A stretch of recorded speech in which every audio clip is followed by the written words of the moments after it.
गच्छन्तु देवता सद्धम्मं निराजस् सुनन्तु सद्गमुक्तम् धम्मश्रवण कालो अयं भदन्ता धम्मश्रवण कालो अयं भदन्ता धम्मश्रवण कालो अयं भदन्ता नमो तस्से भगवतो अरहतो सम्मा सम्बुद्धस्से नमो तस्से भगवतो अरहतो सम्मा सम्बुद्धस्से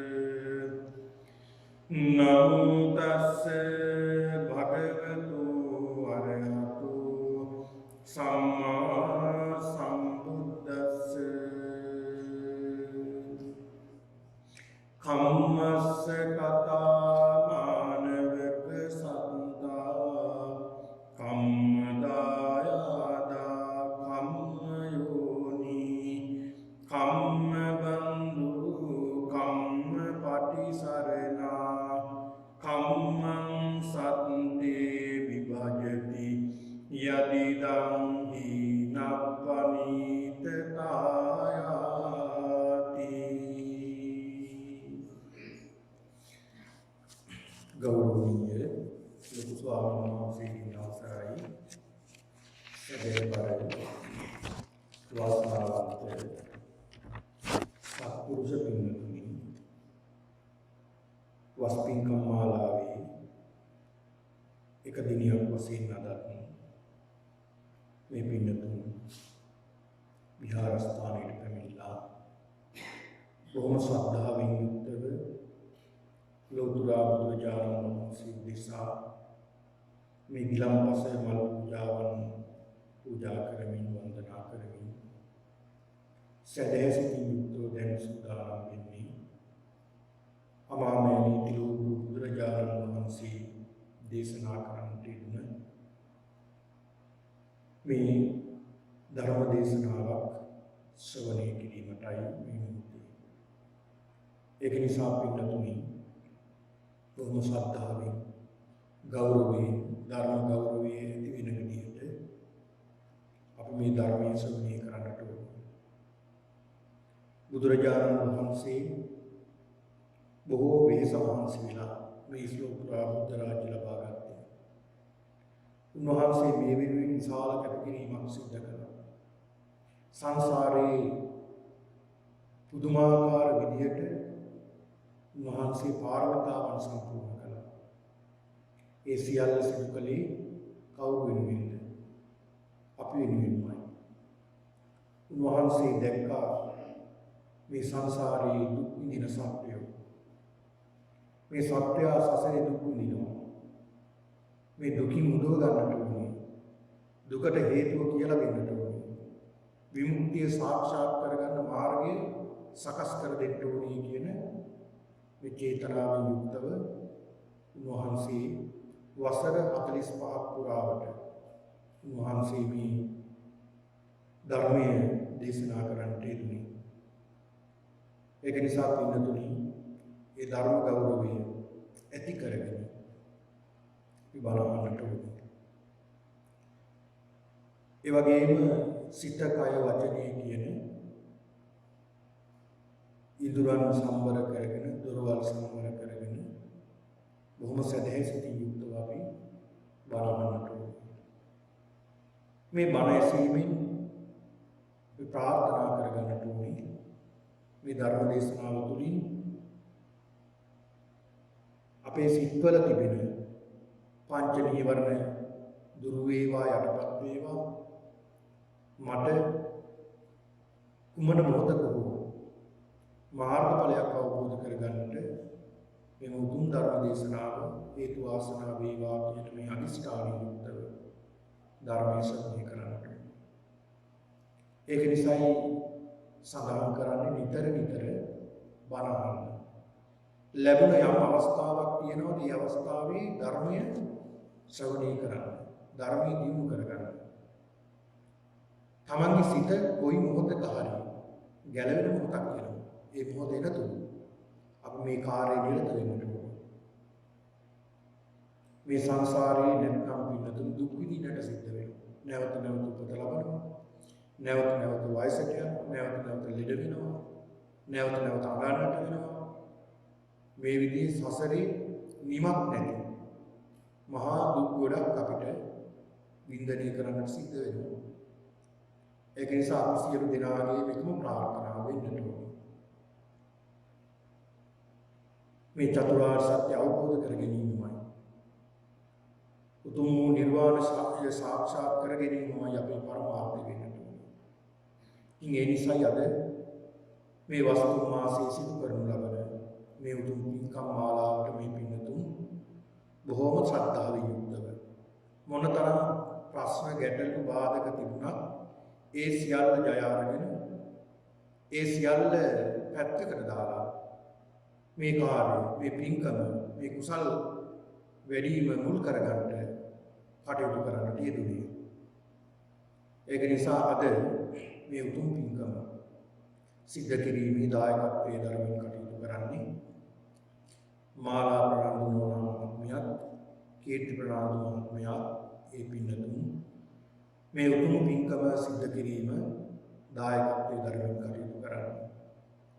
අද මේ උතුම් පින්කම සිද්ධ කිරීමේ අරමුණු විදිහට මේ මාලා ප්‍රාණ්ඩු මහත්මියගේ සහ මීට වසර 7කට පෙර පරලෝසපත් දේවිකා ද සිල්වා මහත්මියගේ ආදරණීය සෙනෙහබර දයාබර මෞතුමිය මීට හරියටම වසර 3කට පෙර පරලෝසපත් වන්නට යෙදුණා.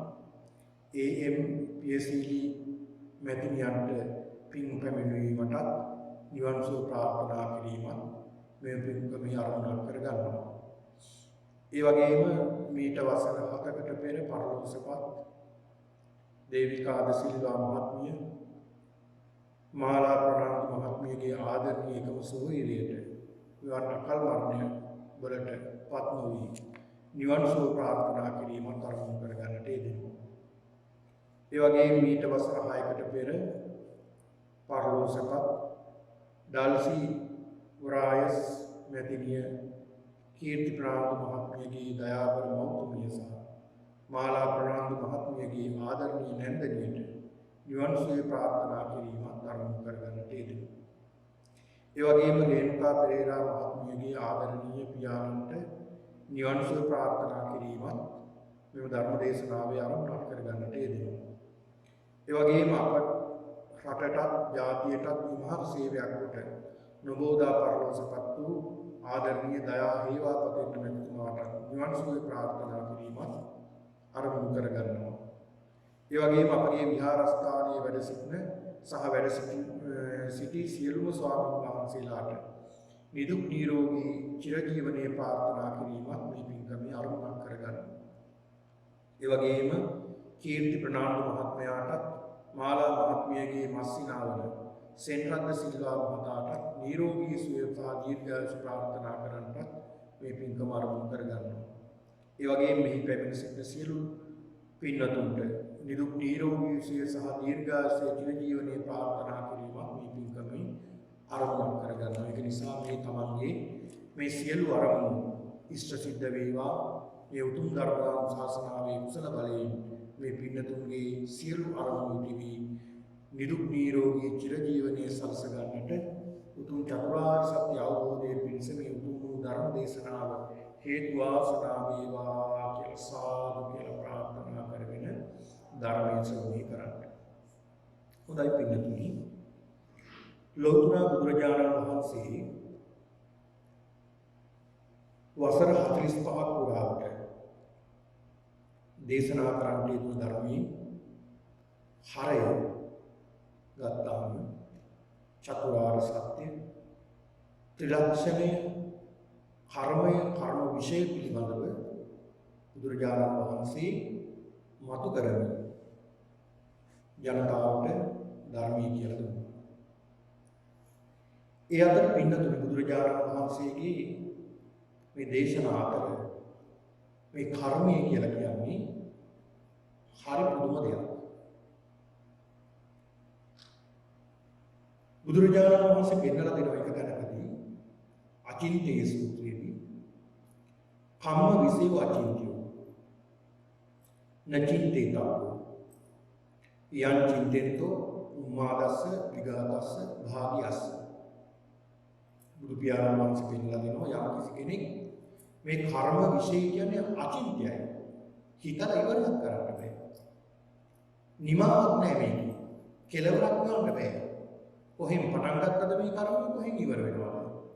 අපිට හිතා ගන්න බෑ. ඒක බුදු කෙනෙක්ගේ බුදු විශේෂයට විතරයි. බුදු කෙනෙක්ගේ නුවණට ඥාණයට අසු වෙනවා මිස අපේ නුවණට අසු වෙන්නේ නෑ.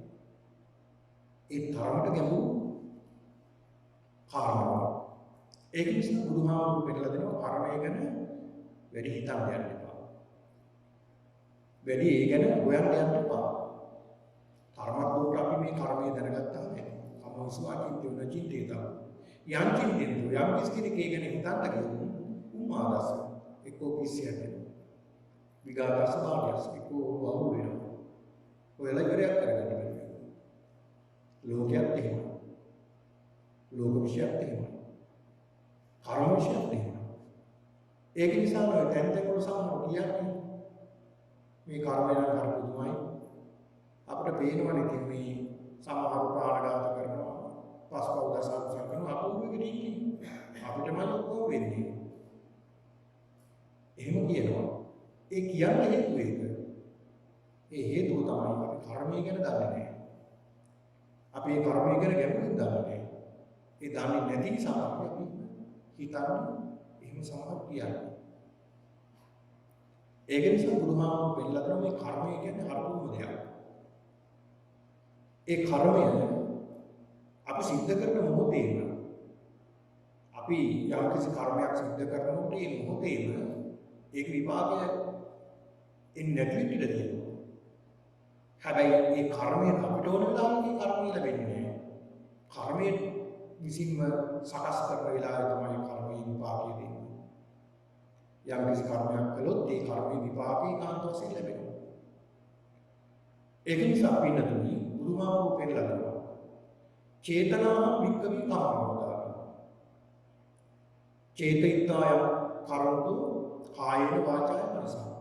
කයින් වචනේ සිතින් යම් කිසි කර්මයක් සිද්ධ වෙනවා නම් සිතිවිල්ලක් තියෙනවා නම් සිතිවිල්ලක් වෙනවා සිතිවිල්ලම තමයි කර්මය බවටපත් වෙන්නේ.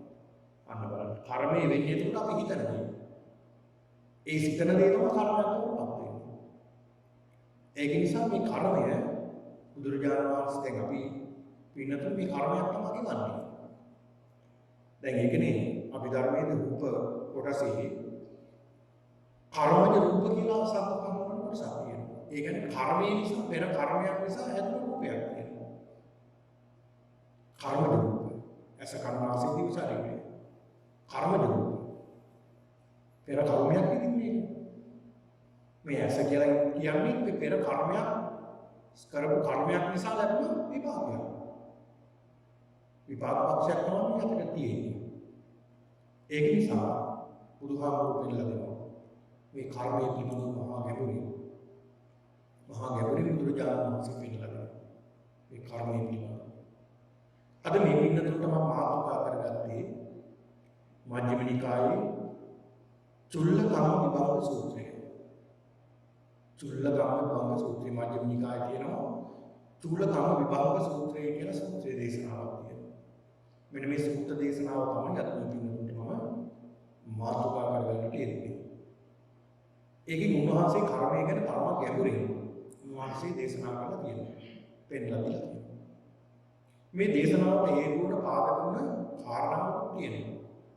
නමුත් මේ සූත්‍රයේ කාරණාව නැහැ ධම්මපද අට කතාවේ ඒ කරුණ පිළිබඳව සඳහන් කරලා තිබෙනවා. මේකට අදාළ නිසා මේ පිළිතුරු මේ පිළිබඳව සඳහන් කරන්නේ. එදා බුදුරජාණන් වහන්සේ දේවරාමයේ ජේතවනාරාමයේ වැඩ සිටියේ.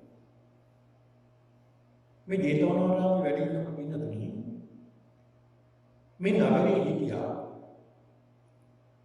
එක්තරා බමුණෙක් බ්‍රාහ්මණයෙක්. ඒ බමුණගේ නම තමයි තෝදෙය. තෝදෙය කියන බ්‍රාහ්මණයා. මේ බමුණට හිටිය දරුවෙක්. ඒ දරුවා තමයි සුභ කියන මානවකයා. නැත්නම් සුභ කියන පුතාගේ නම තමයි සුභ කියලා කියන්නේ. මේ තාත්තා නැත්නම් මේ තෝදෙය කියන බමුණා බොහෝ ධනෙ තිබ්බ කෙනෙක්. කෝටි 87ක් තිබ්බා. කහවණු රත්තරන් කහවණු කෝටි 87ක ධනයක් තිබුණා. මේ ධනෙ තිබුණ මේ තෝදෙය කියන බමුණා නිතර පුතාට කිව්වේ කාරණාවක් ඒ තමයි මේ ධනෙ පිළිබඳ වස්තුව පිළිබඳ. පුතේ අපේ පරම්පරාවෙන් එන වස්තුව ධනෙ මේක. මේ ධනෙ වස්තුව මේ දේවල් ආරක්ෂා කරන්න. වියදම් කරන්න එපා. ඒක තමයි උපදෙස් දීලා තියෙන්නේ. වියදම් කරන්න යනවා. එකතු කරගෙන තමයි කරන්නේ. අදත් එහෙමයි නේද? අදත් එහෙමයි. වියදම් කරන්නේ සතියක්වත් හැබැයි එකතු කරනවා. තමන් හරියට කන්නේත් නැහැ, තමන් හරියට බොන්නේත් නැහැ, තමන් හරියට අඳින්නෙත් නැහැ, පළඳින්නෙත් නැහැ. බස් එකේ යන්නේ හැබැයි කෝටි ගණන් සල්ලි තියෙනවා. බස් එකේ යන්නේ මේ සැප විඳින්න ඕන තරම් මිලමුදල් තියෙනවා, සම්පත් තියෙනවා. හැබැයි සැප විඳින්නේ කර්ම දෝෂයක්. වෙන කර්මයක් නෙවෙයි. තමන්ට සැප සම්පත් ලබන්න පිටක් තිබුණා. ඒවා විඳින්න පිටක් කරලා නැහැ. මේ තෝදේ බවුත් එහෙම කෙනෙක්. මැරලා තමයි ආවදන්නේ. කැමරට. ඒ තරමට ලෝභී පුද්ගලයෙක්. මේ පුතාට උපදේශයක් තිබුණා. මරණාසන්න මොහොත පුතාට කියලා තිබුණා. සුබ මෙන්න මේ කියන දේ හොඳට අහගන්න. මේ ධනය තියෙනවා මෙච්චර ප්‍රමාණයක්. මේකෙන් 7-5ක්වත් වියදම් කරන්න. කියලා තමයි උපදෙස් දුන්නේ. ඒකට උදාහරණයක් දීලා තිබුණා. පුතේ මෙහෙමයි මේක හොඳට හිතේ තියාගන්න. දැන් මේ මරණ මංචකේ කියලා ඇදේ ඉඳගෙන තමයි පුතාට උපදෙස් දෙන්නේ. මේ පුද්ගලයා ඉන්න කාලේ බුදුරජාණන් වහන්සේට කිසි දෙයක් දාන්නේ නැහැ. ඒ කාලේ බුදුහාමුදුරුවෝ පින්නපාත වඩනකොට උන්වහන්සේට අපහාස කළා. නොයෙක් දොස් කිව්ව කෙනෙක්. අතපහක්වත් දෙන්න දුන්නේ නැහැ. ඒ කියන්නේ කිසිම දෙයක් දුන්නේ නැහැ බුදුරජාණන් වහන්සේට. කිසිම මිලක් මුදලක් වේදම් කළා දාන ටිකක්වත් දුන්නේ නැහැ. එහෙම කෙනෙක්. මේ පුතාට දෙන උපදේශය. පුතේ සඳුන් කියන දේවල් ගාන්න ඉවර වෙනවා. සඳුන් කියන දේවල් ගාන්න ඉවර වෙනවා. ධනයත් ඒ වගේ තමයි ගන්න ඉවර වෙනවා. ඒ නිසා ඒවා පරිහරණය කරන්න එපා, එකතු කරන්න. හරියට වේයම උඹවන්නේ. පුංචි කස් කැට තමයි අරන් ඉන්නේ මේ වේ. අරන් ගෙවිලා දවස් කීපයක් යනකොට උඹවන එක කඩන්න බැරි තරම් ආශක්තිය. ආන්ගේ වගේ නිකරික සල්ලි උඩට. මීමැස්ස කොහොමද රෝන්නේ? අරගෙන පැණි හදන්නේ. දැන් අපි දැකලා තියෙනවා මීමැස්ස මලකට ගිහලා බොහොම පුංචි රොන් ටිකක් තමයි ඒ සතාගේ ඇඟේ තවරගෙන ඉන්නේ. එහෙම එන මේ මීමැස්ස මාසයක් දෙකක් යනකොට ලස්සන මී වර්ගයක් වදිනවා. මී පැණි එකතු කරනවා. ඒ මීමැස්ස වලට වෙලා. මේ වගේ ධනෙ ටිකෙන් ටික එකතු කරන්න ඕනේ. හැබැයි වේදම් කරන්න එපා කියලා උපදෙස් දීලා තියෙනවා. මෙහෙම හිටිය කාලයක්. ඒ කාලයක් ඉඳලා මේ තෝදෙය කියන බව මෙහෙම මරණයට පත් වුණා. දැන් මේ සුබ කියන මානවකයා නැත්තම් මේ ඔහුගේ පුතා කල්පනා කළා දැන් මගේ පියතුමා බ්‍රහ්ම ලෝකෙම තමයි ගියේ. බ්‍රහ්ම ලෝකෙ තමයි ගියේ මගේ පියතුමා. දැන් එයා ඉන්නේ බ්‍රහ්ම ලෝකේ. එහෙම තමයි හිතාගෙන. පින්නතුනි අර තෝදෙය කියන බවනා මොකද උනේ හරි මාන්නකාර කෙනෙක් නේ. ඒ ඉවසීම බැල්ලියගේ කුසේ වැඩේ කියලා ඉන්නවා. දැන් ගෙදර මේ බල්ලා ඉන්නවා සුරකයා. මේ සුනකයන් ගෙදර දරුවෙක් වගේම දැන් අර සුභ කියන මානවකයා හදාගන්නවා. හරි ආදරේ උදා සෙනෙහසක් තියෙනවනේ. අර සංසාර බැඳීමක් ඒක දන්නේ නැති වුණාට ඇති. ඒ සකාගෙත් ඉන්නවනේ ඒක සෙපා ගන්නවා. මේ විදිහට මේ ගෙදර ඒ සතාට නිදියන්න වෙනම තැනක් හදලා.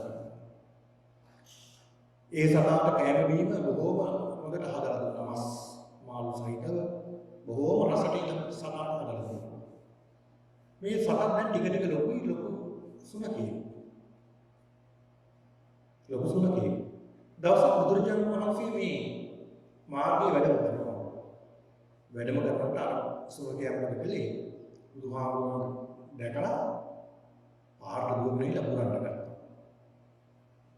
බුරන්න ගන්නකොට බුදුරජාණන් වහන්සේ බැලුවා බලනකොට බුදුහාමුදුරුවෝ දැක්කා වහන්සේ සියල්ල දන්නවා. දැකලා උන්වහන්සේ දේශන සඳහන් කරනවා තෝදෙයි නුඹ කලුත් මට බෙකුව දැනුත් මට වුණා කියලා. බුදුහාමුදුරුවෝ සඳහන්. මෙහෙම සඳහන් කළාට පස්සේ මේ සදාට ලැග්ග හිටිනවා. අනුස්මරණයක් වෙන්න ඇතිනේ. එහෙම මේ සදා මොකද කළේ? ලිප ගාවට ගිහලා ලිපේ අලුගුඩි නිදාගත්තා. ලිපේ අලුගුඩි නිදාගත්තා. අර තමයි නිදාගත්ත තැනට ගියේ නෑ. තමගේ සුබුදු තැනට ගියේ නෑ. මේ සුබ කියන මානවකයා ගමනක් ගිහලා හිටියේ. ගෙදර ආපහු මේ සතා නැහැ. තමන්ගේ සුනකයා සුරතල්ප කතා නැහැ. සේවකයන් නමෝ ඒ සතා එයි මෙතන නැත්තේ. අලුගුඩේ නිදාගෙන හිටියේ. එයි කියලා අහනකොට මේ සේවකයෝ කියන මේ මෙහෙම සිදුවීමක් වුණා. ඒ ගෞතමයන් මෙතනින් යනකොට මේ මෙහෙම දෙයක් වුණා. මේ මෙහෙම දෙයක් කිව්වා. ඔබේ පියාගේ නම කියලා තමයි කතා කළේ. එහෙමද කියලා බොහොම තරහින් ගියා. ඔය තාත්තයි නම කියලා බල්ලට කතා කරන්නේ. ඒ කාටවත් තරහයි නෙමෙයි. එහෙම බුදුහාමුදුරුවෝ හම්බෙන්න ගියා. හම්බෙලා ගිහලා අහන බුදුහාමුදුරුවෝගේ ස්වාමීනි ඊළඟ පාටම දන්නේ නැහැනේ. මේ සුබ කියන මාර්ගයක් කියලා බුදුහාමුදුරුවෝ ස්වාමීන් වහන්සේ මේ මෙහෙම දෙයක් කියලා තියෙනවා. ඇත්තද මේ? මොකද්ද මේ? ඊට පස්සේ සදාකට බුදුහාමුදුරුවෝ ඇත්තම කිව්වා. නුඹේ පියාණන් මේ සුනකෙක් කියලා ඉතින්. එහෙම කොහොමද කියන්නේ? ඔබ වහන්සේ මගේ පියා කියලා. මගේ පියා බ්‍රහ්ම ලෝකේ ඉපදලා තියෙනවා. මම ඒකට ඔප්පු කරන්න කිව්වා බුදුහාමුදුරුවෝ. ගෙදර ගිහිල්ලා සතාට උදේට සතාව නාවනවා. අර සුනකයා උදේට නාවලා දිය නුමුසු කිරිබත් හදනවා. දිය නුමුසු කිරිබත් හදලා සතාට උදේට කනවා. කඩලින් අර ආසෙන් නිදි කරවන්න. ඒ නිදි කරලා නිින්ද යාගෙන යනකොට අඩනින් ඉන්නකොට කතා කරලා කියන්න කිව්වා. තාත්තගෙන තෝදිගේ පියතුමනි ඔබ සංගවලා තියෙන ධනෙ කොහෙද තියෙන්නේ? ඔබ සංගවලා තියෙන ධනෙ කොහෙද තියෙන්නේ කියලා. එතකොට ඔබට පේන්නේ නැහැ. දැන් මේ තමගේ පුතාටත් කියන්නේ නැතුව ධනෙ සංගවලා තිබුණා. ලක්ෂයක් වටන වීර වැඩ සංගලක් තිබුණා. ඒක කොහෙද ඉපද කියලා කියලා නෑ. පටියක් තිබුණා ලක්ෂයක් කාව ලක්ෂයක් වටන ඒක කොහෙද තිබෙ කියලා නෑ. ඉතින් මේ වගේ කහව ලක්ෂක මුදල් තිබුණා ඒව කොහෙද තිබුණා කියලා නෑ. මේ සියල්ල වෙන්නයි. අර විදිහටම ගිහිල්ලා කරන්න සීතාවක්. මේ සුබ කල්පනා කරනවා දැන් මට ලොකු ලාභයක් වුණේ. මේක හරි ගියොත් මට ලාභයක් වෙනවා. මොකද නිදානකට මතු කරගන්න. හැබැයි මේක වැරදුනොත් ගෞතමයන්ට මට දොස් කියන්න පුළුවන්. ඒක දෙකම මට වාසි කියලා හිතාගෙන ගියා. ඊළඟ විදියටම සිද්ධ කළා. එහෙම කියනකොට අර සුනකයා ගිහිල්ලා අඩනින්දෙන් නැගිටලා අර සුනකයා ගිහිල්ලා ඒ තැන්වල ආරලා බලනකොට ඒ ස්ථානවල නිදාලා මෙන්න මේ සුභ මානවකයා කල්පනා කරනවා දැන් උන්වහන්සේ කියපු දේ සත්‍ය වුණා. උන්වහන්සේ යමක් දන්නේ නැහැ. මගේ තාත්තා පෙර මේ වගේ කෙනෙක් ඒක නිසා නිමින් වෙලා තියෙනවා. ඒකයි උන්වහන්සේ සතර යන්න ඕනේ. උන්වහන්සේගෙන් අහන්න කියලා නැවතත් ගියා. ඒකේ අවස්ථාව තමයි චුල්ලකම් විභාග සූත්‍රයේ දේශනා කරන්නේ. බුදුහාමුදුරුවෝ අහනවා ස්වාමීනි මේ කර්මය කොහොමද ක්‍රියාත්මක වෙන්නේ? මේ කර්මයේ ස්වરૂපය කොහොමද? කියලා උන්වහන්සේගෙන් අහුවා මේ සුභ කියන මාර්ගය. සුභ මෙහෙම මම ධර්ම දෙයක්ම උන්වහන්සේ කියයි මම ධර්ම දෙයක්ම කියයිද දන්නේ නැහැ. සමහරට මම ධර්ම දෙයක්ම කියයිද දන්නේ නැහැ උන්වහන්සේ කියලා. බුදුහාමුදුරුවෝ කල්පනා කළා උන් ධර්ම දෙයක්ම තමයි සඳහන් කරන්නේ. ඒකයි මේ සඳහන් කරන්නේ කම්මස්ස කතා මානවක කම්ම දායාද කම්ම යෝනි කම්ම වන්තු කම්ම පරිසර යම් සත්‍යයක් යම් කම්ම සත්‍යයේ වඩති යද්දන් හිනපරිත කම්මස්ස කොහොමි මානවක කම්ම දායාද මානවකයේ කර්මය අපි දායාද කරනවා. ඒ කියන්නේ උරුමයක් වශයෙන් අපි අරගෙන ඉන්නේ මේ කර්මය. කම්ම යෝනි කර්මය නිසා අපිට විලා ඉන්නේ. කම්ම බඳු කර්මය නෑ කරගෙන ඉන්නේ. කම්ම පරිසර කර්මය පිළිසන්න කරගෙන ඉන්නේ. කම්මං සත්‍යේ විද්‍යති යද්දන් හිනපරිත කර්මයට පුළුවන් සත්‍යයට හීන හෝ ප්‍රණීත කරලා බෙදන්න. ඒ කියන්නේ සැප දෙන්න පුළුවන් දෙන්න පුළුවන් මේ කර්මයට. කියලා බුදුහාමුදුරුවෝ දේශනා කළා. ඊළඟ පින්නතුනි මේ සුබ කල්පනාවට මම ධර්ම දෙයක් හදනවා මේක. මම කලින් මේ ටික දන්නවා. ස්වාමීන් මට ඒක තේරුන්නේ නැහැ. මට ටිකක් විස්තර කරලා දේශනා කරන්න. බුදුහාමුදුරුවෝ ඊට පස්සේ විස්තර වශයෙන් දේශනා කරනවා. විස්තර කරලා දේශනා කරන මේ කියපු කාරණාව. පින්නතුනි මේ කාරණාව තමයි මේ සූත්‍ර දේශනාව පුරා මේ තියෙන්නේ. ඒ නිසා බුදුහාමුදුරුවෝ ක්‍රම 14කට බෙදලා දෙනවා මේ කර්මයේ ක්‍රියාත්මක වෙන හැටි. කර්මයේ ක්‍රියාත්මක වෙන හැටි. යම් කිසි කෙනෙක් ප්‍රාණඝාත කරනවා. අපි තුමු යම් කිසි කෙනෙක් ප්‍රාණඝාත කරන කෙනෙක් ඉන්නවා. ප්‍රාණඝාත කරනවා නම් යම් කිසි කෙනෙක් ඔහු ඒකාන්ත වශයෙන් ප්‍රවෘත්ති විපාක විසින් ලෙසිනු ඔහුට දිට්ඨ ධම්ම වේදිනිය විදියට ඔහුට විපාකය ලැබෙනවා. ඒ වගේම තමයි දෙවෙනි භවයේ ඉඳලා ඔහුට දිගටම නිවන් දකින්නතුරු ඒ කර්මයෙන් පිටපස්සේ එවිලා ඒකාන්ත වශයෙන් ඔහු ප්‍රාණඝාත කරනවා අනිවාර්යයෙන් වෙනවා. යම් කිසි කෙනෙක් අනිවාර්යයෙන් මරණයටපත් වෙනවා නම් ඒක බොහෝ දුරට මේ කර්මයේ හේතුව. පෙර සසරේ ප්‍රාණඝාත කරලා තියෙනවා. ඒක නිසා අනිවාර්යයෙන් මරණයටපත් වෙනවා. ඒකයි බුදුහාමුදුරුවෝ පෙන්නලා දුන්නේ. ඕන තරමක් උදාහරණ සමාජයෙන් ගන්න පුළුවන්. ඕන තරමක් උදාහරණ ගන්න පුළුවන්. ප්‍රාණඝාත කරන අය බලන්න ටිකක්. හොඳ සැලකිල්ලෙන් මේ සමාජය බලනකොට අපිට ඒක තේරෙනවා දැක ගන්න පුළුවන්.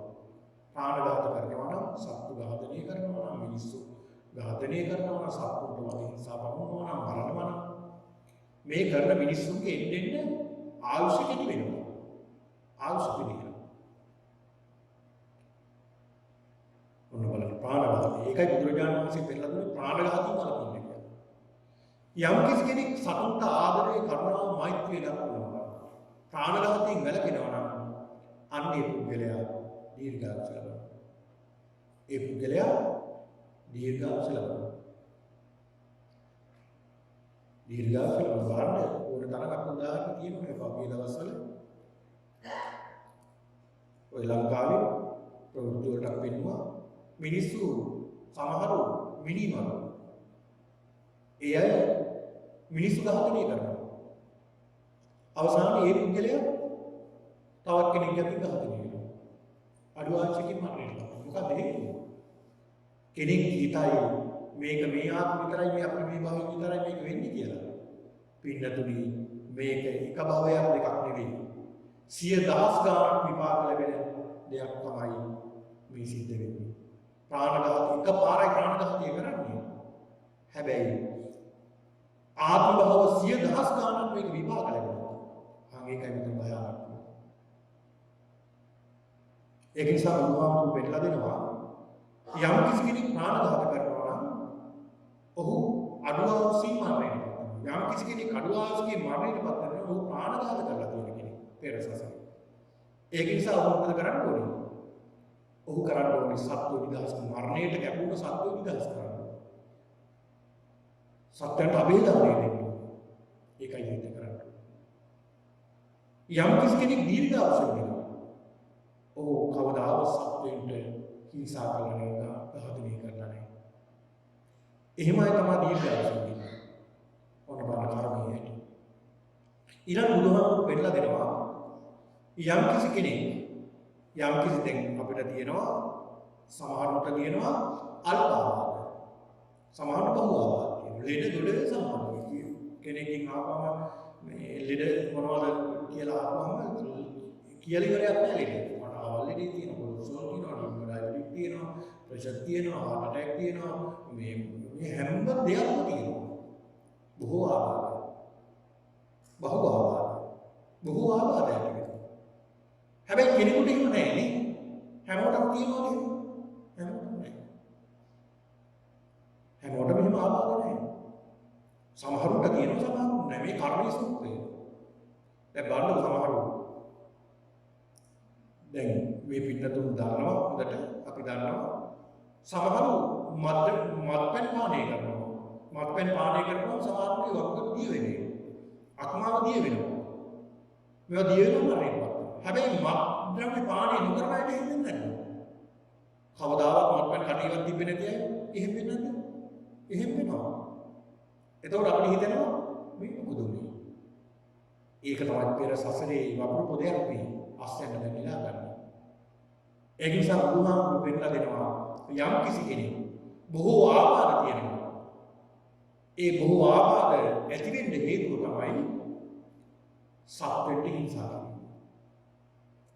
සත්තුන්ට හිංසා කරනවා නම් ඒ පුද්ගලයාට ඒකාන්ත වශයෙන් ආබාධ තියෙනවා. ඒ සමහර බාහිර සත්‍යයට උදාර හිංසා කරනවා. සත්තු වල ගුරු වල දරු කපනවා. හිංසා කරනවා. ඒ සත්තුන්ට ගහනවා. දැන් මේ සත්තු ගහන ප්‍රාණඝාතයක් කරන්න ගියාම දැන් කර්මපත කියලා තියෙනවනේ. කර්මපතයක්. දැන් කර්මපත තමයි මරණාසන්න මොහොතේ අපි සිද්ධ කරන කර්මපත තමයි මතක් වෙන්නේ. ඔය කර්මපතයක් සම්පූර්ණ වෙන්න කාරණා තුනක් මේ කාරණා පහක් තියෙනවා. සමහර ඒවාට කාරණා පහක්, සමහර ඒවාට හතර, සමහර ඒවාට තුනක්. මේ ප්‍රාණඝාතයේ කාරණා පහක් සම්පූර්ණ වෙනවා. ඒ තමයි පිටුතුනේ. පණ ඇති සතෙකු වීම, පණ ඇති සතෙකු බව දැන ගැනීම. දැන් පණ ඇති සතෙක් වෙන්නත් ඕන, අපි දැනගන්නත් ඕනේ මේ පණ ඇති සතෙක් කියලා. ඊළඟට මැරීමේ උපක්‍රමය, මරණ චේතනාව, මැරීමේ උපක්‍රමය, ඒ උපක්‍රමයෙන් සමානට වෙනවා. මෙන්න මේ කියන කර්ම පහ සම්පූර්ණව කර්මපතයක් සකස් වෙනවා. ඒ කර්මපතයක් සකස් වුණාම දැන් අපි හිතමු කෙනෙක් අපි හිතමු සතෙකුට මැරෙන්න වෙඩි තියෙනවා. අපි හිතමු සතෙකුට වෙඩි තියෙනවා මරන්න බලාගෙන. දැන් එතන සම්පූර්ණ වෙලා තියෙන්නේ හැමදේම නේ. පණ ඇති සතෙක් කියලා දන්නවා, පණ ඇති සතෙක්ගේ පණ ඇති සතෙක් කියලා දන්නවා. මැරීමේ චේතනාවක් තියෙනවා, මරණ උපක්‍රමයක් කියලා තියෙනවා. ඒ උපක්‍රමයෙන් වෙඩි දීපලයි. හැබැයි ඒ සතා මැරෙන්නේ නැහැ. ඒ සතාගේ වෙඩි වදිනවා. ගහතේකට කකුලකට වෙඩි වෙද්දී ඒ සතා පැනලා දුවනවා. හැබැයි ප්‍රාණඝාතයක් වෙන්නේ නැහැ. මොකද වෙන්නේ? දැන් අපිට නම් මේ වගේ දෙයක් මොකක් වෙන්නේ? දැන් අපි හිතමු අපි හිතමු මොකක් හරි අමුතුවක් වෙලා අපි අතපහක් යනවා. කකුලක් යනවා කියලා හිතමු. ඒ කකුල රෝහලට අරන් ගිහිල්ලා මේ සමහර විට ඒකට ප්‍රතිකාර කරලා සමාජයට ඇටලුව වලට විදලා එනදා මෙච්චර කාලයක් ඉන්න කියලා වකරලා මේ විදිහට අපි කොහොම හරි අපිට හඳින් කොහොම හරි මේක සම්මුතිය. හැබැයි සතෙකුට මෙහෙම දෙයක් වුණාම ඒ සතා කාට කියන්නද? ඒ සතා සමහර ඒකෙන් මරණයටපත් වෙනවා. අන්න බලන්න බුදුහාමුදුරු පෙන්නලා දෙනවා. යම් කිසි කෙනෙක් සත්තුන්ට හිංසා කරනවා නම් ඒ පුද්ගලයා ඒකාන්ත වශයෙන් බොහෝ ආවාද ඇති වෙනවා කියලා බුදුහාමුදුරු පෙන්නලා දෙනවා. ඔන්න බලන්න. දැන් ගිරිමානන්ද සූත්‍රයේ සඳහන් කරනවානේ ඔය එක තැනකදී කම්ම විපාක ආවාදා කියලා. කර්ම විපාක විදිහට එනවා ආවාද. ඒ කර්මයේ ගෙවෙනකන් මේ ආවාදය තියෙනවා. සමහරවිට අපි වෛද්‍යවරු හොයාගෙන යනවා. ඒ හොඳ වෛද්‍යවරයා ඉන්නකොට අපි එතෙන්ට යන්න හිතෙන්නේ නැහැ. හැබැයි වටේ වෙන තැන් වල ගිහිල්ලා තමයි අර කර්මයේ ගෙවුවට පස්සේ මානෙට යන්නේ. ඔන්න බලන්න. සමහර ලෝක තියෙනවා පින්නතුනි කොච්චර වේග ගත්තත් අර වෙන්නේ නැහැ. ඒක එහෙමම තමයි. කොච්චර වේග ගන්නවා. ඒත් අර වෙන්නේ නැහැ. මොනවද වෙන්නේ? කර්ම විපාක දාලා. කර්ම විපාක. ඒක නිසා යම් කිසි කෙනෙක් සතුට හිංසා කරනවා නම් ඒකාන්ත වශයෙන් බොහෝ ආවාදයෙන් උපදවනවා. යම් කිසි කෙනෙක් සත්වයින්ට ආදරය කරුණාව දක්වනවා නම් ඔහු ඒකාන්ත වශයෙන් බහුව අල්පාවාද සහිත උපදිනවා. ආවාදයෙන් ලෙඩ රෝග නැති කෙනෙක් බවට පත් වෙනවා. අන්න ඒකයි ඒ. ඊළඟ බුදුහාමුදුරුවෝ පෙන්නලා දෙනවා යම් කිසි කෙනෙක් තරහ ගන්නවා.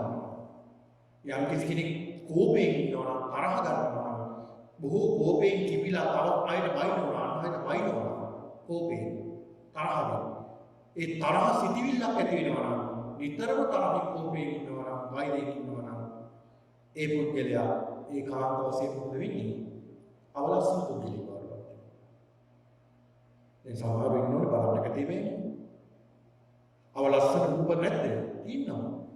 සමහර විට අපිට කෙනෙකුට දෙන්න හිතෙන්නේ නැහැ. අපේ හිත නැවෙන්නේ නැහැ කෙනෙකුට යමක් දෙන්න. ඇයි මේවා නේද? ඒක නිසා යම් කිසි කෙනෙක් අවලස්සන විරූපී උපත ලබනවා නම් මේ සසරේ යම් කිසි හේතුවක් නිසා ක්‍රෝධේ වෛරේ වහු කෙනෙක්. ඔන්න බලන්න. එහෙම නැත්නම් යම් කිසි කෙනෙක් පින්නතුනේ ලස්සන වෙන්න හේතුව තමයි මෛත්‍රිය කියන. මෛත්‍රියම හිතේ ඇති කරගන්න කියලා බුදුහාමුදුරුවෝ පෙන්නලා දෙනවා. ඊළඟ බුදුහාමුදුරුවෝ පෙන්නලා දෙනවා යම් කිසි කෙනෙක් තවත් කෙනෙක්ගේ අන් අයගේ සම්පත් දැකලා ඊර්ෂ්‍යා කරනවා නම් තමයි තියෙනවා. තව කෙනෙක් දිනු වෙනකොට හිතේ පැහැරෙනවා. ගැලෙන්න හදනවා. නේද?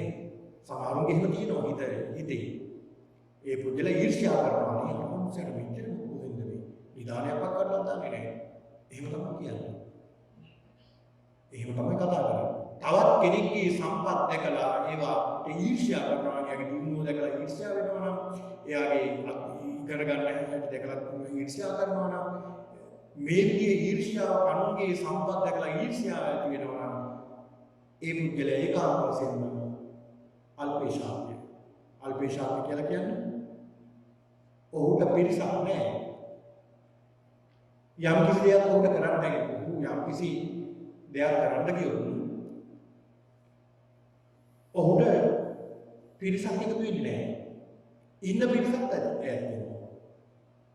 අපි හිතමු කෙනෙක් දානයක් සූදානම් කරන්න ගියා. දැන් පෙර සතරේ කරපුවා මේ සතරේ කරලා නැති විදිහට කියනවා. මොකක් හරි පින්කමක් සූදානම් කරනවා. හැබැයි කවුරුත් නැහැ. මොකක් හරි උත්සවයක් සූදානම් කරනවා. කට්ටිය නැහැ.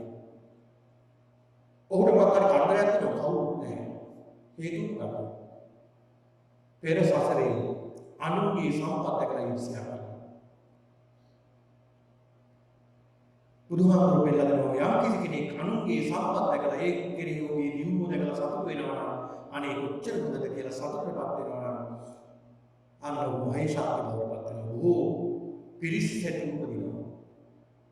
බුදුහාමුදුරුවෝ පෙන්නලා දෙනවා. ඊළඟ පින්නතුනි යම් කිසි කෙනෙක් දෙන්නේ නැහැ. දානය දෙන්නේ නැහැ. තව කෙනෙකුට උදව්වක් කරන්නේ නැහැ. දානයක් දෙන්නේ නැහැ. ගොඩ ගහන එක විතරයි කරන්නේ. කිසිම දෙයක් කිසිම කෙනෙකුට දෙන්නේ නැහැ. වික්ෂුන් වහන්සේ කෙනෙකුට කිසි දෙයක් දානයකටවත් දෙන්නේ නැහැ. දුගී මගේ ආචිකාවක කෙනෙක් ආව මොකද කරන්නේ? ආහාරයෙන් එනකොට දොර වහගන්නවා. නෑ කියලා බලන්න. මේ හැංගිලා සමහරට ඇඳ යට හරි හැංගිලා කියනවා. දරුවන්ට දරුවන්ට කරු කියන්න කරනවා. නෑ කියන්නේ. ඒ මොනවද දෙන්නේ කියලා. ඔන්න බලන්න. මේ විදිහට දාන නොදෙන පුද්ගලයාට මොකද වෙන්නේ? ඒ පුද්ගලයා දුගී බවට පත් වෙනවා. සසරේ දුප්පතෙක් විදිහට උපදවනවා. දුගී පුද්ගලෙක් බවට පත් වෙනවා. මේ අපේ සමාජය නැද්ද එහෙම මේ විසමතාව. කෙනෙක් පොහොසත් කෙනෙක් දුප්පත්. කෙනෙක් ලස්සනයි කෙනෙක් අවලස්සනයි. කෙනෙක්ට පිරිස ඉන්නවා කෙනෙක්ට නැහැ. පිරිස නැහැ. කොහොමද බලන්න. කෙනෙක් දීර්ඝායුෂ වෙනවා තව කෙනෙක් අඩු ආසන්නවලටපත් වෙනවා. මේක තමයි සත්‍යය. යම් කිසි කෙනෙක් දන් දෙනවා නැහැ බෑ කියන්නේ දෙනවා ඒ පුද්ගලයා ඒකාන්ත වශයෙන් මේ සසරේ ඒ පුද්ගලයා පොහොසතෙක් බවට පත් වෙනවා. පොහොසතෙක් බවට පත් වෙනවා. මොන බලන්න. ඊළඟ යම් කිසි කෙනෙක් කුසල අකුසල පිළිබඳව තැකීමක් කරන්නේ නැත්නම් මේ කුසලයේ මේ අකුසලයේ කියලා ඔහු හිතන්නේ නැතුව ඔහු පාප කර්ම කරනවා. මොකද සිද්ධ වෙන්නේ? ඔහු නුවණ නැති කෙනෙක් බවට පත් වෙනවා. ප්‍රඥාවක් නැහැ. ප්‍රඥාවක් වර්ධනය වෙන්නේ. යම් කිසි කෙනෙක් කුසල අකුසල පිළිබඳව හොඳ විමසීමෙන් කටයුතු කරනවා නම් ඔහුට ඒකාන්ත වශයෙන් ප්‍රඥාවක් ලැබෙනවා. බුදුහාමුදුරුවෝ පෙන්නලා ඊළඟ බුදුහාමුදුරුවෝ පෙන්නලා දෙන පින්නතුනි යම් කිසි කෙනෙක් මාන්නෙන් ඉදිරිලා ඉන්නවා. දැන් සමහරගේ මාන්නෙ තියෙනවා. සමහර ඉගෙන ගත්තාම ඒ මාන්නෙ හිතුවට එනවා. මම ආචාර්ය කෙනෙක්, මම මහාචාර්ය කෙනෙක්, මම PhD කරපු කෙනෙක්, මම මේ වගේ මහා උගතෙක්, මම බුද්ධිමතෙක්, මම මේ සමාජයේ මේ වගේ ඉහළ තියෙන කෙනෙක් කියලා සමහරව ඉන්නවා පින්නතුනි. ඒ තමන්ගේ නිලය, තමන්ගේ උගත්කම තුලින් සමාජය වෙනවා. සමාජ පීඩාව. එහෙමයි නැද්ද? ඔය තරම් අපිට දැක් ගන්න තියෙනවා එහෙමයි. තමන්ගේ උගත්කම, ධනය, බුද්ධිය, තමන්ගේ මේ බලය නිසා අනිත් අය පල්ලෙහාට දානවා. ඒ කියන්නේ මාන්නය ඇති කරගන්නවා. ඒ මාන්නය ඇති කරගෙන අනිත් අය පහත් කරනවා. මොකද වෙන්නේ එහෙම කරපුවා? එහෙම කරපුවාම පින්නතුනි හීනකුළු වල උපතලා බලන්න. හීනකුළු උපතලා බලන්න හේතුවක් තමයි ඒක. අර අශෝක මාලාව ඒකනේ ඉන්නේ. හීනකුළු උපදින්න. මොන බලන්න. ඒකයි හේතුව. ඒ වගේම තමයි බුදුහාමුදුරු පෙන්නලා දෙනවා. යම් කිසි කෙනෙක් උගත් බුද්ධිමත් බොහෝ උගත් කෙනෙක්, ඔහුට හොඳ ආචාර කෙනෙක්, මහාචාර කෙනෙක්, ඊළඟට හොඳ උගතෙක්, හොඳට ඉගෙනගත් හොඳ බුද්ධිමතෙක්, ඉහළට ඉගෙනගත් කෙනෙක්. එහෙම මේ සමාජින්ව සමහරු එයාගේ උගත්කම එයා කියන්නේ නැහැ. හැබැයි පුදුමාකාර අනතිමානී ගුණයක් තියෙනවා. කෙනෙකුට කියන්න බෑ මෙයා උගතින් උගත් කියලා. ඒ තරම් අර ගෝයක් කරලා උදේට පැන්නාම විමුණ නැවෙනවා වගේ හරිම අනතිමානියයි නැද්ද මේ සමාජයේ? හරිම අනතිමානියයි. අනිත් අය කතා බහ කරලා බොහෝම ආදරෙන් කරුණාවෙන් අනිත් අය පහත් කරන්නේ නැතුව බොහෝම හොඳින් ජීවත් වෙන අය. අනුන් උසස් කුලවලපත් වෙන බුදුහාමුදුරුවෝ කියලා. ඒක නිසා පින්නතුනි පෙර සසරේ වැපුරු දේවල් තමයි අස්වෙන්න ගන්න. ඒකයි බුදුහාමුදුරුවෝ පෙන්නලා දුන්නේ. පෙර සසරේ අපි වපුරනවා. ඒවා තමයි මේ අස්වන්න ගන්න. හොඳට හොඳයි නරකට. ඒක අවස්ථාවකදී බුදුරජාණන් වහන්සේ වැඩ ඉන්නවා ගිජ්ජකූට පර්වතයේ පාමුල උන්වහන්සේ සක්මන් කරනවා. සක්මන් කරනකොට පින්නතුනි දේවදත්ත හාමුදුරුවෝ සැලසුම් කරලා අර පර්වතයේ මුදුනේ ඉඳලා යන්ත්‍රයක් ආධාරයෙන් විශාල ගලක් අරගෙන ඇවිල්ලා බුදුහාමුදුරුවෝ සක්මන් කරන ස්ථාන වහන්සේගේ හිසට වැටෙන්න විදිහට විශාල ගලක් අලු කරනවා. අදත් ඒ ගල නැවතුම් තැන තියෙනවා. අර උග සඳහන් කරන බුද්ධිලකාවේ ගල මිතු මැත්තේ හෙත කිසිවක් නොදන්නේ. ගලෙහි පිළිගත්තේ ඒ වුණව නොපිළිගත්තේ. ගල වේගින් බුදුහාමුදුරුවෝ දෙසට ඉන්නේ. මොකද උනේ මේ මහ පොළොව කම්පා වුණා. මහ පොළොවෙන් ආපු ගලක් අර ගල ඇවිල්ලා නවතුණා.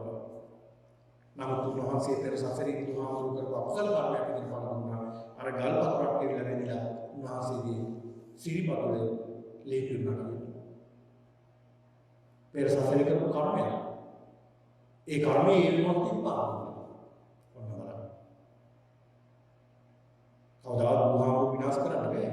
නමුත් අර කර්මය උන්වහන්සේ කරපු යම් කර්මයක් ඉදිරි වෙච්ච ශේෂයක් ඇවිල්ලා ඉපාවා. ඒ මොහොතේ ස්වාමීන් වහන්සේලා විසුණු වහන්සේලා මේ විද්‍යපුර පර්වතේ වට කරුවා කියනවා. උන්වහන්සේගේ ආරක්ෂාවට දහස් 2000ක් පමණ මේ විද්‍යපුර පර්වතේ වට කරුවා කියනවා. වට කළා සඳහන් කරන ස්වාමීනි භාග්‍යතුන් වහන්සේ අපි වට කරගෙන ඉන්න වහන්සේ ආය කරදරයක් වෙන්න දෙන්නේ නැහැ. ඒ මොහොතේ හරි ලස්සන කාරණාවක් පෙන්නනවා. උන්වහන්සේ දේශනා කරනවා මහණෙනි මං ගැන කරදර වෙන්න එපා.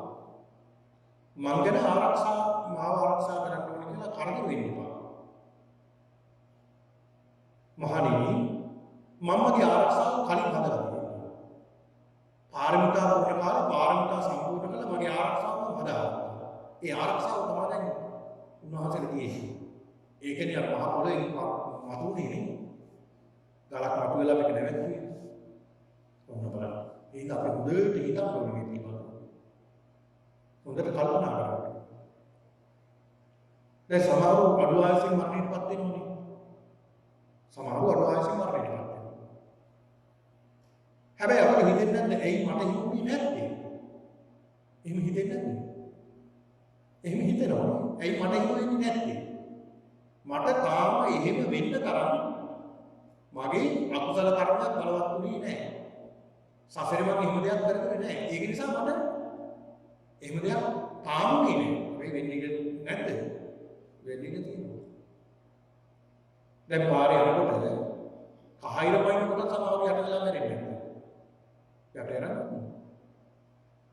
සමහරවිට බස් හෝල්ට් එකේ ඉන්නකොට බස් එකේ එනකන් ඉන්නකොට අර වාහන හෝල්ට් එක දිගේ ගිහිල්ලා මැරෙන්නේ මිනිස්සු. මැරෙනවා. වාහනේ යනකොට වාහනේ යට වෙලා මරණයටපත් වෙන්නේ නැද්ද? වෙනවා. එහෙම වෙන්නේ මොකක්ද? අර මොකක් හරි කර්ම දෝෂයක්. හැබැයි අපි හිතුවද අපි හිතන්න ඕනේ ඇයි මට ඒක තාම නැත්තේ? ඇයි මට තාම නැත්තේ මේක?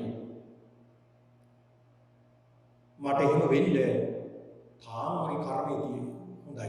මම ඒ වගේ ප්‍රාණඝාතයක් කරලා නැහැ. ඒක නිසා මට එහෙම දෙයක් තාම වෙන්නේ. යම් කිසි කර්මයක් බලවත් වන මොහොත මොකක්ද? ඒ මොහොතේ අපේ විපාක ලැබෙන්න සිද්ධ වෙනවා. ඒක නිසා මේ කරන හැම කර්මයක් ගැන හොඳ සැලකිල්ලක් වෙන්න ඕනේ. ඒක නිසා බුදුහාමුදුරුවෝ පෙන්නලා දුන්නේ යහපත් කර්ම සිද්ධ කරන්න, යහපත් දේවල් සිද්ධ කරන්න කියලා බුදුහාමුදුරුවෝ පෙන්නලා දුන්නා. ඒ නරක කර්ම බුදුහාමුදුරුවෝ පෙන්නලා දෙනවා. අපි යම් කිසි හේතුවකින් නරක කර්මයක් කළොත් ඒ නරක කර්මේ විපාකේ කාන්ත වශයෙන් විඳිනවා. හොඳ කර්මයක් කළොත් ඒකේ විපාකයක් අපිට ලැබෙනවා. ඒ නිසා බුදුහාමුදුරුවෝ පෙන්නලා දුන්නේ මේ කර්මය කියන එක හරි ගැඹුරුයි. ඔය කර්මයේ තියෙන පින්නතුනි යම් කිසි කර්මයක් කළොත් ඒක දිට්ඨ ධම්ම වේදනීය විදිහට අපිට ලැබෙනවා. ඒ කියන්නේ මේ භවයේදී ඒකෙන් හතෙන් එකක් ලැබෙනවා. මේ භවයේදී. හොඳ වුණා. ඊළඟට උපපජ්ජ වේදනීය ඊළඟට මේ භවයේ එක ලැබුණ නැත්නම් දෙවෙනි භවයේදී හොඳ හෝ නරක විදිහට දෙවෙනි භවයේ ලැබෙනවා. ඒකට කියන්නේ උපපජ්ජ වේදනීය. අපරාපරිය වේදනීය කියන්නේ ඊළඟ තුන්වෙනි භවයේ. දැන් පළවෙනි භවයේ එක ලැබුණෙත් නැහැ. දෙවෙනි භවයේ ලැබෙන්නේ නැහැ. හැබැයි තුන්වෙනි භවයේ ලැබෙනවා ඒක. තුන්වෙනි භවයේ ඉඳලා නිවන් දකින්න තුරු අපි පිටිපස්සෙන් ඇවිල්ලා නිවන් දැක්කා. රහත් වෙන භවයේ දක්වා අපි පිටිපස්සෙන් යනවා අපරාපරිය වේදනීය. ඒකෙදි උනේ බුදුහාමුදුරුවෝ පිටිපස්සෙන් කර්ම 11ක් ආවනේ. මුගල් මහරහතන් වහන්සේ කුටි කාලේ මරණයටපත් වුණේ. නේද? මොකද හේතුව? මේක පෙර සසරේ කරපු අකුසල කර්මයක්. ලෝසක මහරහතන් වහන්සේ පිරිනුවම් පෑවේ ආහාර පොයින්නම් පහන මොහොත දක්වා එදා පමණේ ආහාරයෙන් පිරිනුවම් පාන මොහොතේ කුස පිරෙන්නේ. එතකම මේ සසරේ බඩගිනි හිටියේ. කන්න දෙයක් තිබ්බේ නැහැ. සසරේ ආහාර දෙයක් තිබ්බේ නැහැ. බොහෝ කුසකින් හිටියේ. හේතුව මොකද? පෙර සසරින් කරගත් කුසල කර්මය. ඒ අතර තියෙන අහෝසි කර්ම කියලා. සමහර කර්ම පින්නතුනි විපාක දෙන්නේ අහෝසි වෙලා. කොහොමද? ඒකට කියනවා බුදුහාමුදුරුවෝ පෙන්නලා දීලා මේක බොහෝ කර්ම තියෙනවා පින්නතුනි මේ කර්මයේ පිළිබඳව බුදුහාමුදුරුවෝ පෙන්නලා දීලා තියෙනවා කාල සම්පත්තිය කියලා. යම් කිසි කාලයක් කාල සම්පත්තිය යම් කිසි කාලයක අපි හිතමු උදාහරණයක් විදිහට අපි පෙර සසරේ දන් දීලා නැහැ. අපි හිතමු දානයක් දීලා නැහැ මොකක් හරි අකුසලයක් තියෙනවා. අකුසලේ විපාකයක් අපිට ලැබෙන්න තියෙනවා. අපි පෙර සසරේ මොකක් හරි දානයකට ගරහා කරපුවාම මොකක් හරි අකුසලයක් අපිට තියෙනවා.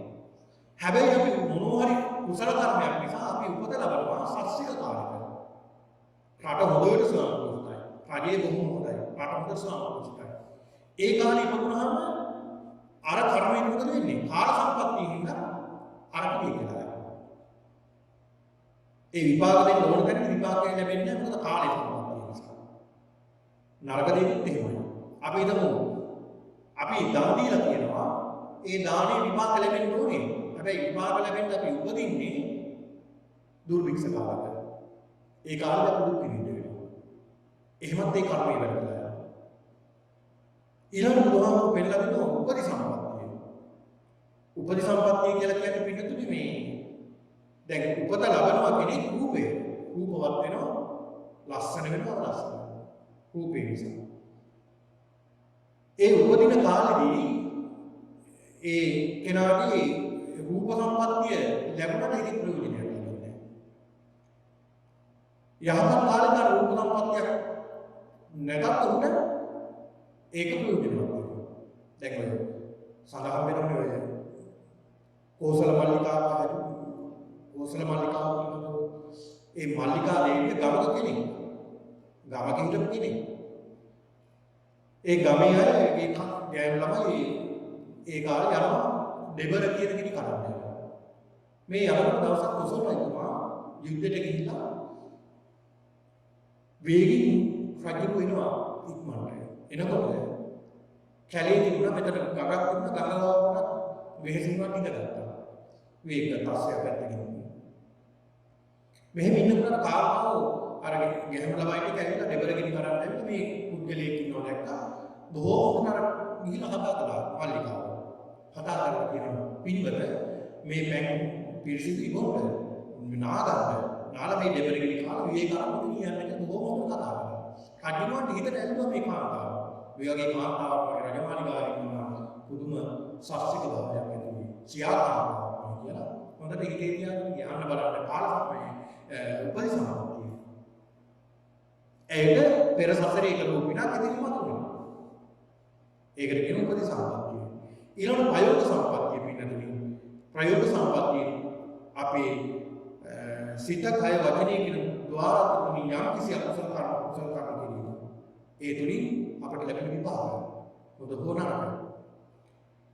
ඉතින් මේකෙදි පින්නතුනි බුදුහාමුදුරුවෝ පෙන්නලා දෙනවා අපි යම් කිසි ආකාරයකින් මේ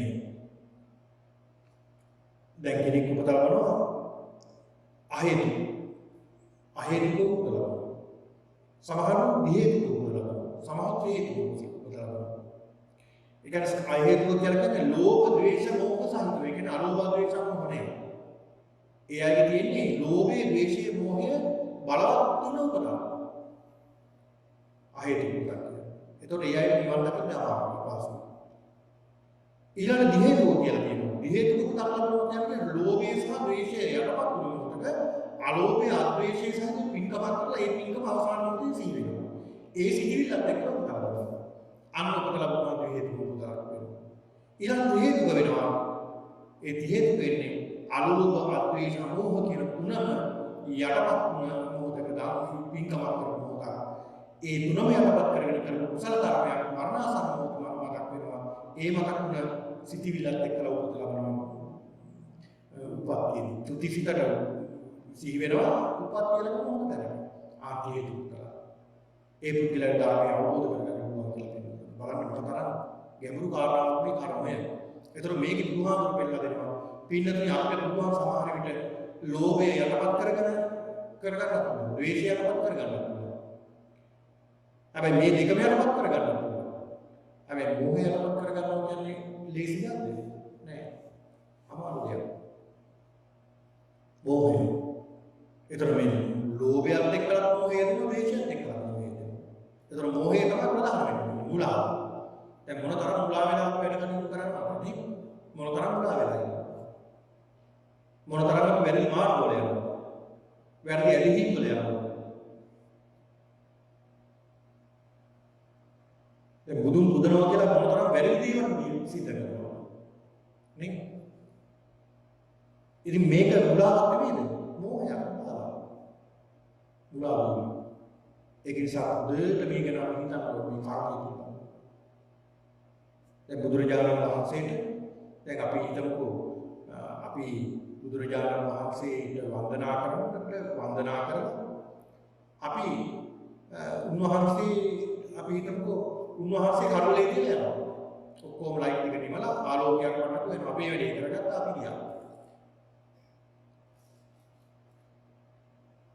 එතන මොහොතක් බලපත් තමන්ගේ වැඩේ කරගත්තා. හැබැයි බුදුරජාණන් වහන්සේ කරුලේ. ඉතින් මෙන්න මේ විදිහට ගොඩේ දේවල් අපි හිතන්න තියෙනවා. ඒක නිසා අපි මේ මෝහයෙන් මුලා වෙන්නේ නැතුව කටයුතු කරන්නට ඕනේ. ඒක නිසා බුදුහාමුදුරුවෝ දෙන්නලා දුන්නේ මේ කර්මය කියන එක මහා ගැඹුරු විෂයක් නෙමෙයි. කර්මය කියලා කියන්නේ. මහා ගැඹුරු දෙයක් මේ කර්මය කියලා කියන්නේ. ඒක දැනකදී ඔය මුගලන් මහරහතන් වහන්සේ උන්වහන්සේ ඉර්ධිමතුන් අතර ආගම නිසා උන්වහන්සේට පෙවුණා අහසේ විශාල යොදුනක් පමණ දිග ප්‍රේත පිටුරේ. හිසෙන් ගිනි ගන්න අහසේ ගමන් කරන්නේ මේ ප්‍රේත පිටුරා. හිසෙන් ගිනි ගන්නවා. හිසෙන් ගිනි ඇවිලීගෙන ඉඳලා වලගෙන් දුඳ නිවිලා යනවා. කෑ ගහනවා. ටිකක් කරාම ආයෙත් හිසෙන් ගිනි ගන්නවා. කෑ ගහනවා. එතන හිටිය අනුත්තම මහරහතන් වහන්සේ. උන්වහන්සේ පේන්නේ නැහැ. උන්වහන්සේට පේන්නේ මොකද ස්වාමීන් වහන්සේ බලන්න කියලා. ඊට පස්සේ සඳහන් කරනවා බුදුහාමුදුරුවෝ ළඟදී මට කියන්න කොහොමද දෙන්න කියලා. දැන් ඒ වෙලාවේ කිව්වනම් පිළිගන්නේ නැහැ. ඔබ වහන්සේට මොනවද මේ කියන දේවල් කියලා. බුදුහාමුදුරුවෝ ළඟදී කියනවා බුදුහාමුදුරුවෝ සඳහන් කළා. ඇහුවා මේ ප්‍රශ්නේ. බුදුහාමුදුරුවෝ සඳහන් කරනවා ඇත්ත මේ දැක්කේ මෙන්න මේ වගේ දෙයක්. විශාල ප්‍රේතයෙක් පිඹුරෙක් කියලා කරලා අහසේ තමයි කරන්නේ. හිසෙන් ඉනි ගන්නවා කන දක්වා වලගේ දක්වා ගින්දර එවිදිනවා. හැබැයි මැරෙන්නේ නැහැ නිසා විඳවනවා. හේතුව මොකක්ද? කියලා බුදුහාමුදුරුවෝ කියලා දෙනවා. පෙර කාශ්‍යප බුද්ධ ශාසනය. කාශ්‍යප බුද්ධ ශාසනයේ සුමංගල කියලා සිටුවරයෙක් කියලා. මේ සුමංගල සිට කියන සිටුවා මේ කාශ්‍යප බුදුහාමුදුරුවන්ට හරි ආදරේ උන්වහන්සේට හරි සත්‍යවන්තයි. උන්වහන්සේට සුගන්ධ කුටියකුත් හදලා දීලා තිබුණා. බොහොම ලස්සනයි. හැමදාම බුදුහාමුදුරුවෝ ළඟට ගිහිල්ලා මේ කුටිය සුද්ධ කරලා බුදුහාමුදුරුවෝ වන්දනා කරලා දර්ශන කරලා ඉන්නවා. එක්තරා පුද්ගලයෙක් ඉන්නවා මේ පුද්ගලයා රාත්‍රියේ ස්වර්ගමට යනවා. දවල්ට නිදාගන්නවා. අර පේමන්ට් එකට නිදාගන්නවා. මේ සිටුතුමා එනකොට විහාරට ගිහිල්ලා එනකොට මේ පුද්ගලයා දැක්ක ඔළුවේ ඉඳලා පොරවනවා. මේ සිටුවරයා එතනින් යනපන් ගමන් ගියා මේ පුද්ගලයා නම් රැයට නිදිමරන දවල්ට පුදිය ගන්න කෙනෙක් නෙමේ මේ මිනිස්සයා කියලා. කියාගෙන ගියා. මේ පුද්ගලයා බැලුවා බලනකොට වෛරයක් ඇති වුණා මේ පුද්ගලයාට. මට ඔබ මෙහෙමනේ කියන්නේ කියලා. මට මෙහෙම දෙයක් කිව්වා නේද කියලා. හිතපන් ඔබට ඔබ වැඩක් කරන්න කියලා මේ සිටුවරයා හොඳට හිතේ තියාගෙන කල්පනා කළා මට ඔබ වැඩක් කරන්න මට කිව්වා මේ වචනයක්. මේ සිටුවරයාගේ තිබුණා ගොවිතැන් කරනවා. මේ සියල්ලම දවසක් ගිහලා රාත්‍රියේ ගිනි තිබ්බා. ගිනි තිබ්බට මේ සිටුවරයා මේ කාර්යය කරනවා උදේ ගියා ගිහිල්ලා දේවකයන් කිව්වා ආයෙ වතුර දෙන්න. ආයෙ සකස් කරනවා. ආයෙ ගිනි තිබ්බා. ආයෙ සකස් කළා. හත් වාරයක් ගිනි තිබ්බා. හත් වාරයක් මොකද කරේ මේ සිටුවරයා? හිතේ හාමන කරගත්තේ නැහැ. සිටුවරයා සේවකයන්ට කියලා හදාගත්තා. බැලුවා මේක හරියන වැඩක් නෙමෙයි. සිටුවරේ ඉන්නවා ගොවිපළ කියන ගවයෝ. මේ ගවයන් ගොවි වලට පැනලා ගවයෝ කීප දෙනෙක්ගේම පිහියකින් නැගලා උන්ගේ ඒ සත්තුන්ගේ අතපය කපලා යනවා. සිටුවරේ බැලුවා මේ බලනකොට තමන්ගේ ගවයන්ට හානි කරලා හිතේ හාමනා කරගත්තා නැහැ. මේ සත්තු උපස්ථාන කරා, බේත් කරා. මේ වගේ දෙතුන් පාරක් මේ විදියට අපරාධ කළා. මේ පුද්ගලයා කල්පනා කරනවා මේ ගොයන් වලට ගිනි තිබ්බා. කීපවරක් ඒත් කිසිම ගාණක් නැහැ. මේ සත්තුන්ට මේ වගේ දෙයක් කරා. ඒත් කිසිම ගාණක් නැහැ. ඔය සිටුවරයාට ක්‍රීඩන් හදන්න.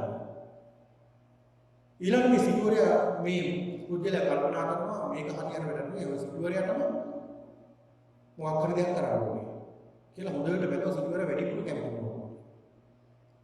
පොඩ්ඩක් සිටුවරයාගේ සේවකයෙක් එක්කලා හිමීට ගිහිල්ලා යාළුවලා අහලා බැලුවා සිටුවරයා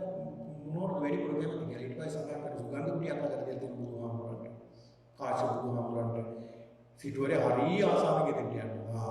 හරි නෙවෙයි දෙන්නම් එකට වැඩක් කියලා. බුදුහාමුදුරුවෝ මහා සංඝරත්නයේ ධර්මචාරිකාය වැඩි වෙලාවක මේ කුටියට ගිහින් තිබ්බා. ගිනි තිබ්බා මේකට. සිටුවරේ ආවගේ බලනකොට ගිනි ඇවිල්ලා. සෙනගක් දෙන්න පිළිලා. මේ පුද්ගලයා කුටියට ඇවිල්ලා.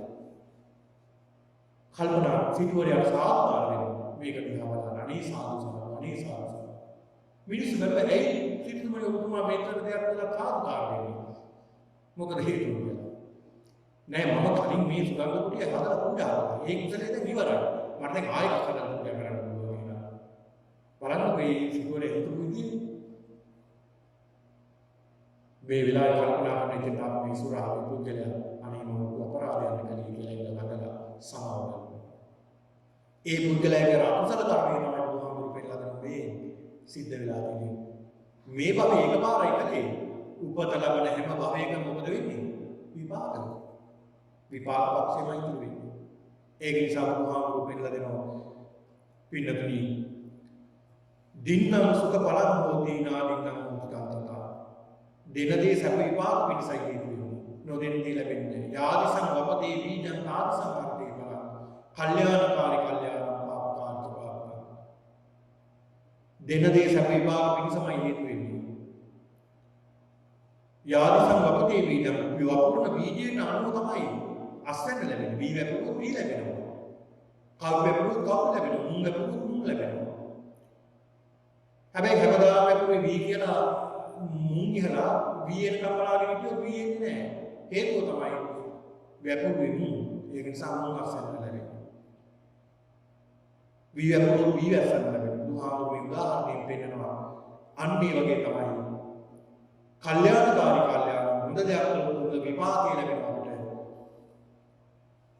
පාපකාරක නරක දෙයක් වුණොත් නරක විපාකයක් ලැබෙනවා. ඒක නිසා අපි හොඳට මතක තියාගන්න ඕනේ කාරණාව මේ කර්මය කියන කාරණාව. මේ කර්මය කියන දේ පින්නතුනි මහා ගැඹුරු කාරණාවක්. මේක බොහෝ සාකච්ඡා කරන කාරණාවක් තියෙනවා. ඒක නිසා හොඳට මතක තියාගන්න ඕනේ කාරණාවක්. අපේ ජීවිතේ නිතර නිතර දස කුසල වලට සිල්වත් වෙන්න, ගුණවත් වෙන්න මේ කියන ගුණධර්ම හිතේ වපුර ගන්න. නිතර හිත පිරිසිදු තියාගන්න. ඒ නිතර හිත පිරිසිදු තියාගන්න පුද්ගලයා කවදාවත් නරක දෙයක් වෙන්නේ නැහැ. මේ සසර යහපතක්මයි වෙන්නේ. යහපත් දෙයක්මයි උතුම් සිද්ධ වෙන්නේ. ඉතින් ඒක නිසා කල්පනා කරගන්න ඕනේ මේ පින්නතුන් බොහෝ පින්කම් සිද්ධ කරගන්නට එන්න අදත් මේ පින්කමට සම්බන්ධ වෙලා බොහෝ පින්කම් සිද්ධ කළා. බුදුරජාණන් වහන්සේ දෙසා මේ සම්බුද්ධ පූජාවක් මේ සිද්ධ කරගන්න හේතුණා. ඒ වගේම මේ ධර්ම ශ්‍රවණය කරමින් ඉන්න විශාල පිනක් සිද්ධ කරගන්න යෙදුණා. අද ප්‍රාර්ථනා කරමු විශේෂයෙන්ම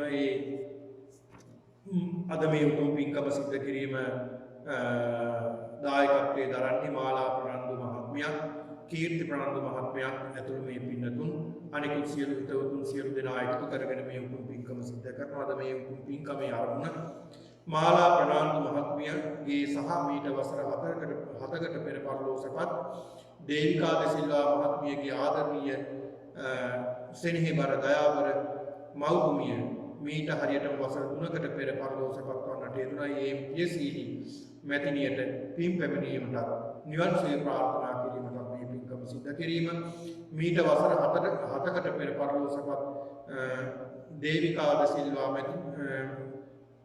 මහත්මිය මාලා ප්‍රනන්දු මහත්මියගේ ආදරණීය එකම සොහොයුරියට මෙවන් අකල් මරණයකට පත් නොවේවා කියන ප්‍රාර්ථනාව නිවන් සුවය ප්‍රාර්ථනා කිරීමත් මීට වසර 6කට පෙර පරලෝසපත් ඩල්සි ගොරායස් මැතිණිය කීර්ති ප්‍රනන්දු මහත්මියගේ දයාබර මෞතුමිය සහ මාලා ප්‍රනන්දු මහත්මියගේ ආදරණීය නැන්දිනියට නිවන් සුවය ප්‍රාර්ථනා කිරීමත් සේනුකා පෙරේරා මහත්මියගේ ආදරණීය පියාණන්ට නිවන් සුවය ප්‍රාර්ථනා කිරීමත් අප රටට යාතියටත් මහත් සේවයක් කොට නබෝදා පරලෝසපත් වූ ආදරණීය දයා හේවාපතින මැතිතුමාට නිවන් සුවය ප්‍රාර්ථනා කිරීමත් විහාරස්ථානයේ වැඩ සිටින වැඩ වාසය කළ ස්වාමීන් වහන්සේලාට නිරුක් නිරෝගී භාවය ප්‍රාර්ථනා කිරීමත් කීර්ති ප්‍රනන්දු මහත්මයාටත් මාලා මහත්මියගේ මස්සිනා වන සෙන්රද්ද සිල්වා මහතාට නිරෝගී සුවය ප්‍රාර්ථනා කිරීමත් මෙහි පැමිණ සිටින සියලු දෙනාට නිරුක් නිරෝගී සුවය දීර්ඝායුෂ ප්‍රාර්ථනා කිරීමත් ප්‍රාර්ථනා මේ පින්කම සිදු කරන්නේ. ඒක නිසා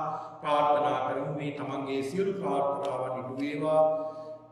අපි සියලු දෙනාට උතුම් චතුරාර්ය සත්‍ය අවබෝධයේ පිණිස මේ උතුම් පින්කම හේතු වාසනාම වේවා කියලා